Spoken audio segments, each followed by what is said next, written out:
भारतीय वायुसेना ने मनाया अपना 88वां स्थापना दिवस। गाजियाबाद के हिंडन एयरबेस पर वायुसेना का दिखा दमखम। एयरफोर्स के बेड़े में राफेल भी शामिल। एयरफोर्स डे पर प्रधानमंत्री नरेंद्र मोदी, उत्तर प्रदेश के मुख्यमंत्री योगी आदित्यनाथ ने वायुसेना को दी बधाई। प्रधानमंत्री ने सेना की जमकर की तारीफ। भारत की रक्षा के लिए वायुसेना का साहस प्रेरित करने वाला।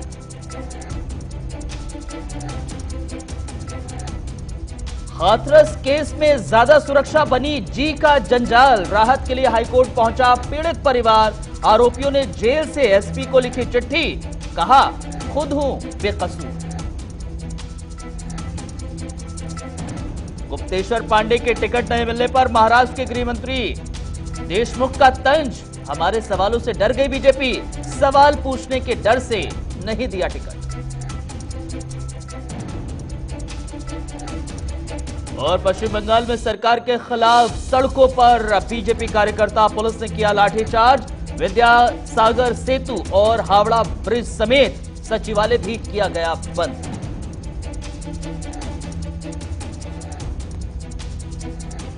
नमस्कार, बहुत स्वागत आपका। मैं आपके साथ हूं अब्दुल नबी हसन और बुलेटिन की शुरुआत बड़ी और अहम खबर के साथ। बड़ी खबर दरअसल पश्चिम बंगाल से जुड़ी हुई है। दरअसल ममता सरकार के खिलाफ बीजेपी कार्यकर्ता सड़कों पर नजर आ रहे हैं। पुलिस ने लाठीचार्ज भी किया, कई कार्यकर्ता घायल भी इस लाठीचार्ज में हो गए हैं। दरअसल आपको बताएं, सरकार के खिलाफ, पश्चिम बंगाल सरकार के खिलाफ बीजेपी के कार्यकर्ता इस वक्त सड़कों पर नजर आ रहे हैं। तस्वीरें कुछ देर पहले की हैं और इन तस्वीरों के जरिए आप अंदाजा लगा सकते हैं इस वक्त पश्चिम बंगाल में क्या स्थिति बनी हुई है। सड़कों पर तमाम लोग हैं, तमाम बीजेपी कार्यकर्ता हैं, क्योंकि पश्चिम बंगाल में कानून व्यवस्था ध्वस्त हो गई है।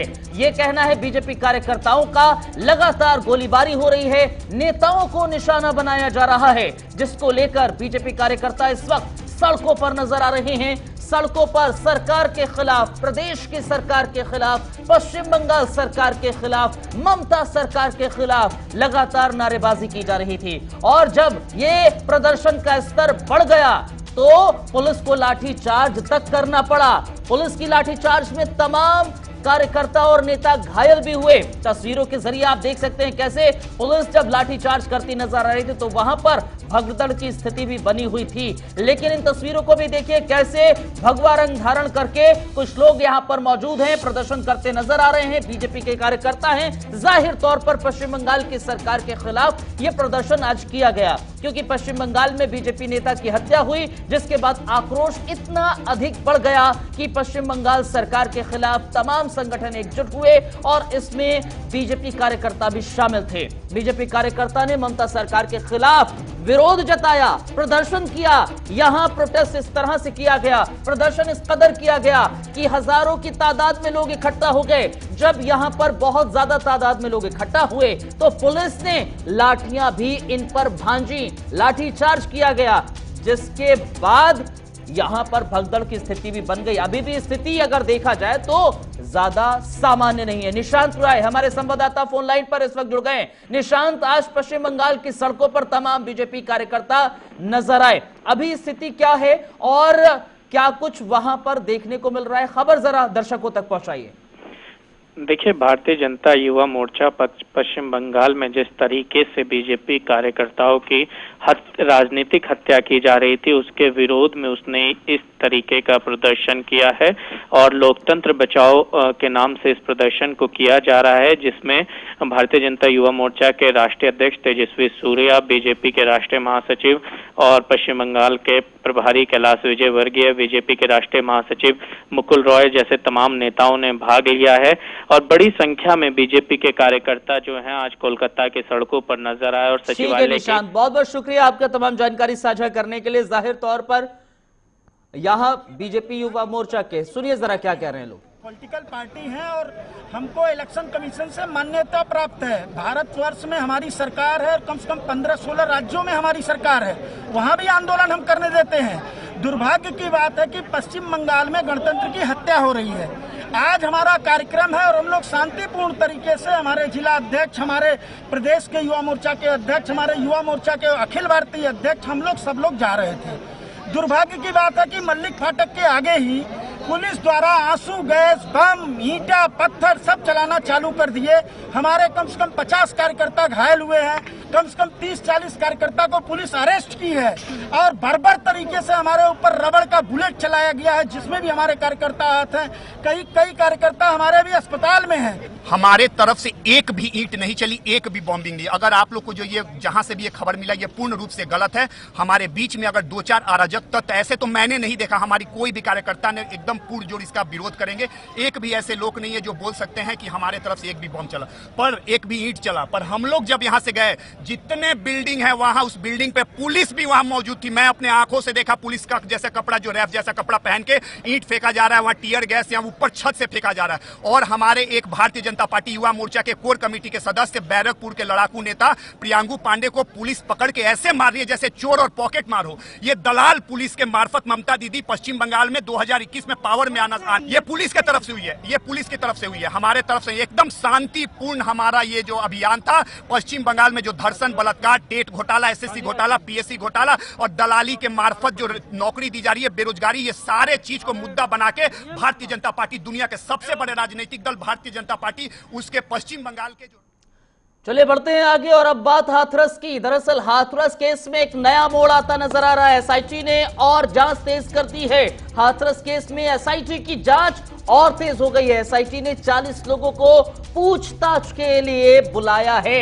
एसआईटी की जांच लगातार जारी है। शिकंजा लोगों पर कसा जा रहा है। 40 लोगों को बुलाया गया है। दाह संस्कार वाली रात मौजूद लोगों को समन किया गया है। इन सभी से पूछताछ होगी। हाथरस घटना को लेकर एक और बड़ा खुलासा हुआ है। घटना के बाद जांच का वीडियो भी सामने आया है। बड़ी और अहम जानकारी दरअसल आपको देते चले।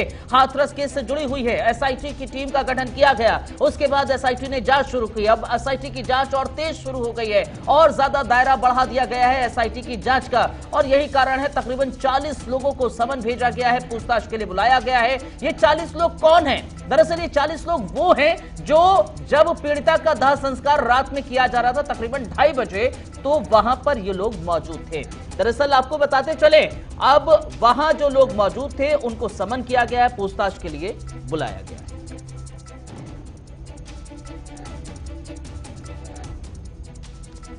बढ़ते हैं आगे। बिहार चुनाव को लेकर बड़ी खबर इस वक्त आ रही है। बिहार चुनाव में गुप्तेश्वर पांडे को टिकट नहीं मिला है। पांडे जी को टिकट नहीं मिला है। बक्सर सीट से जेडीयू की बजाय बीजेपी के कोटे में दे दी गई बक्सर की सीट। तो बड़ी और अहम जानकारी, दरअसल बीजेपी ने परशुराम चतुर्वेदी को यहां का उम्मीदवार बनाया है। दरअसल परशुराम चतुर्वेदी हैं, उनको बीजेपी ने अपना उम्मीदवार बताया है। लेकिन बक्सर सीट से माना जा रहा था गुप्तेश्वर पांडे, जो वीआरएस लेकर उन्होंने जेडीयू का दामन थामा था और कहा जा रहा था, माना जा रहा था, समझा जा रहा था और 90% ऐसा लग रहा था कि गुप्तेश्वर पांडे को यहां से टिकट मिल जाएगा। लेकिन जब टिकट नहीं मिला तो गुप्तेश्वर पांडे ने खुद ट्विटर के जरिए इस बात की जानकारी भी दी। गुप्तेश्वर पांडे को टिकट देना नहीं देना उनके पार्टी का सवाल है। हमने सवाल किया था कि क्या भारतीय जनता पार्टी के नेता उनके प्रचार को जाएंगे, ये सवाल किया था। शायद उसके डर से उसको टिकट नहीं दिया होगा। गुप्तेश्वर पांडे को टिकट दे सवाल किया था कि क्या शायद उसके डर से उसको टिकट नहीं दिया होगा।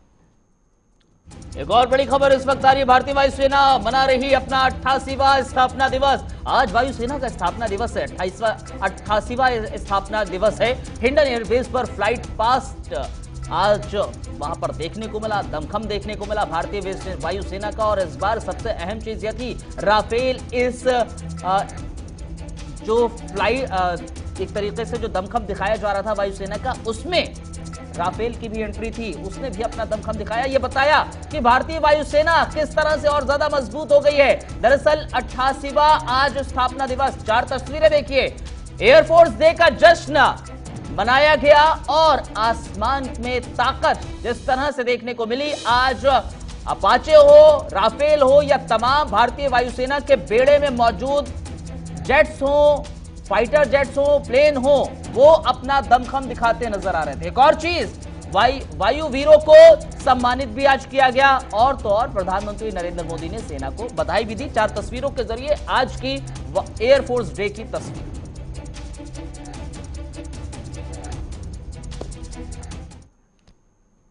चलिए अब बढ़ते हैं आगे। दरअसल लगातार दिल्ली में हिंदूराव अस्पताल के डॉक्टर्स प्रदर्शन करते हुए नजर आ रहे थे। दरअसल वो ये कह रहे हैं कि उनको वेतन नहीं मिल रहा है पिछले 4 महीने से। इसको लेकर हमारे संवाददाता प्रणय शर्मा ने बातचीत की है, जरा देखिए। एमसीडी के मेयर जयप्रकाश जी मौजूद हैं। जयप्रकाश जी, हिंदूराव अस्पताल की बात करें तो प्रमुखता से अगर कोविड के खिलाफ एमसीडी का अस्पताल जो काम कर रहा है वो हिंदूराव है, लेकिन वहाँ के जो डॉक्टर्स हैं, स्टाफ कर्मी हैं, वो भी काफ़ी परेशान चल रहे हैं क्योंकि उनको वेतन नहीं मिल रहा। देखिए, आज पूरी दिल्ली नगर निगम वेतन की समस्या से जूझ रही है और वेतन की समस्या का समाधान निकले उसके लिए हम काम कर रहे हैं। उसके लिए अनेक प्रकार के हम अपने राजस्व इकट्ठे करने के लिए मीटिंग कर रहे हैं, बैठक कर रहे हैं, हम सभी अधिकारियों के टारगेट सेट कर रहे हैं। लेकिन वेतन तो वेतन है। अगर किसी को वेतन लगातार नहीं मिलेगा तो उसका घर कैसे चलेगा। तो आज कोई डॉक्टर, नर्स या कोई कर्मचारी उसके लिए प्रोटेस्ट करता है तो उसका अधिकार है। लेकिन हमारी सबसे बात हो रही है। आपने देखा पीछे 27 दिन की हड़ताल, जब हमने बातचीत करी तो वो हड़ताल हमने ख़त्म कराई। अभी भी जितने डॉक्टर्स की जो एसोसिएशन है उनके हम संपर्क में। कल भी मेरी एमएस से बात हुई थी और मैं उनके बीच में जाने वाला हूँ। हिंदूराव के अस्पताल के लगातार वो अब जो स्टाफ है, डॉक्टर्स हैं, वो रोजाना 2 घंटे की पेन डाउन स्ट्राइक जिसे कहते हैं वो कर रहे हैं। हाँ, वो एक सिंबॉलिक सांकेतिक हड़ताल डेली कर रहे हैं ताकि वो अपना संदेश दे सके और उनका संदेश क्लियर है। हम उनकी समस्या जायज़ है, लेकिन उसकी समस्या के समाधान के लिए दिल्ली सरकार से जो हमें सहयोग मिलना चाहिए, क्योंकि दिल्ली सरकार आज महामारी से भी राजनीति कर रही है।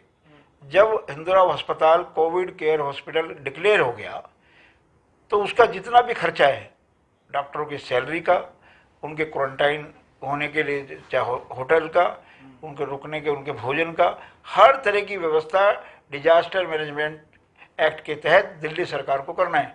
लेकिन आपने 4 महीने से हमारा हॉस्पिटल काम कर रहा है, 4 महीने से हमारे जितने भी बिल हैं वो सारे के सारे रोक रखे हैं। अब आप कल जाएंगे तो इस जो परेशानी है उसका हल कैसे निकलेगा? क्योंकि हल तो आप कह रहे हैं कि दिल्ली सरकार के जरिए ही निकल सकता है। नहीं, ऐसा नहीं है। दिल्ली सरकार के जरिए, दिल्ली सरकार तो हमारा जो राजस्व का जो हिस्सा है उसका एक हिस्सा दिल्ली सरकार है।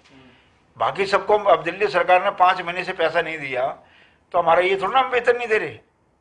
हमारे सफाई कर्मचारियों का वेतन सिर्फ 2 महीने का बकाया है। अभी उनको वेतन सितंबर का चला जाएगा, अक्टूबर अभी चल रहा है। हमारे डीबीसी कर्मचारियों का अगस्त तक हम वेतन दे चुके।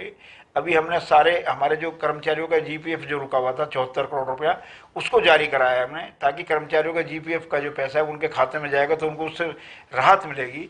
अभी जितने हमारे पेंशनर हैं उनकी पेंशन रुकी हुई थी, अभी कल ही हमने 1 महीने की पेंशन जारी कराई है और हम कोशिश करेंगे कि ये रेगुलर हो ताकि हमारे पेंशनर परेशान ना हो। उसके अलावा और जितने भी श्रेणी के लोग हैं उनके समय समय पे वेतन जाता रहे, उसके लिए हमने एक रोस्टर बनाया है और सबका वेतन जारी करने का हम प्रयास कर रहे हैं। पिछले महीने हमने सारे डी श्रेणी के सभी कर्मचारियों का मई का वेतन दिया। हमारे हेड ऑफिस के जो लोग थे उनका मई का वेतन दिया।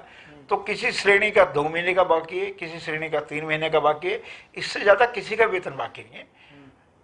सिर्फ जो हमारे पेंशनर है उनकी पेंशन जरूर 6 महीने की थी, जिसमें से हमने 1 महीने की पेंशन दे दी है। 5 महीने का उनका पेंशन बकाया है, उसके लिए भी हम काम कर रहे हैं और जहाँ जहाँ से हमारे को पैसा मिल सकता है उसके लिए हम सारी व्यवस्था कर रहे हैं। अपने राजस्व को बढ़ाने का प्रयास कर रहे हैं। हमने जो अभी अनऑथराइज्ड कॉलोनी के अंदर बड़ी स्कीम लेकर के आए हैं उसके हम कैंप लगा रहे हैं, उसके माध्यम से भी राजस्व आ रहा है। तो हम अपने एंड पे अच्छे से काम कर रहे हैं। आपको लगता है कल जाने के बाद इस परेशानी का कुछ हल निकल पाएगा? क्योंकि कोर्ट भी इस पर काफी ज्यादा सख्त टिप्पणी कर चुका है। नहीं, बिल्कुल ठीक बात है। जब तक जाएंगे नहीं, संवाद नहीं करेंगे, हर आदमी ये चाहता है कि मेरी समस्या को सुने तो सही। वो अपनी समस्या के लिए सड़क पर आ गए तो महापौर होने के नाते मेरी जिम्मेदारी है, मैं सब जगह जाता हूँ। कहीं भी कोई समस्या आती है तो मेरे कर्मचारी मेरे ऑफिस तक चल कर आए और वो फिर अपनी बात रखे, उसकी बजाय मैं खुद चल के कहता हूँ बताओ क्या समस्या है, उसका समाधान हम बैठ के निकालेंगे।